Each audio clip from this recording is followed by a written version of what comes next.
అరుణాచలంలో గిరి ప్రదక్షిణ చేసే దారిలో ఈ మోక్ష మార్గంనైతే మిస్ అవ్వకండి. ఆ గిరి ప్రదక్షిణ చేసే 14 కిలోమీటర్స్‌లో అష్టలింగాలు ఉంటాయి.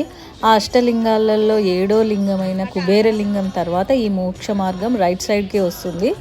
ఈ మోక్ష మార్గంలో నుంచి బయటకి వస్తే మనకి మోక్షం దొరుకుతుంది అంటారు.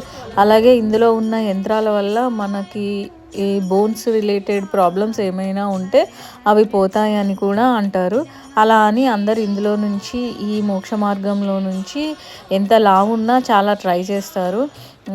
మా అమ్మాయి అయితే ఇందులో నుంచి వచ్చేసింది. ఇంకా నేను పడతానా లేనా అని డౌట్ వచ్చింది. కానీ చాలా ఈజీగానే బయటకైతే వచ్చేసాము. దీన్ని బట్టి చూస్తే ఎంత లావు ఉన్న వాళ్ళైనా ఇందులో నుంచి సైడ్‌గా వచ్చేస్తే చాలా ఈజీగానే వచ్చేస్తున్నాం. నేను ఈ మోక్ష మార్గంలో పడతానో లేనో అనుకున్నాను కానీ చాలా ఈజీగానే బయటకు వచ్చేసానండోయ్. మాకు మోక్షం దొరకాలని ఆ శివయ్యని వేడుకుంటూ మా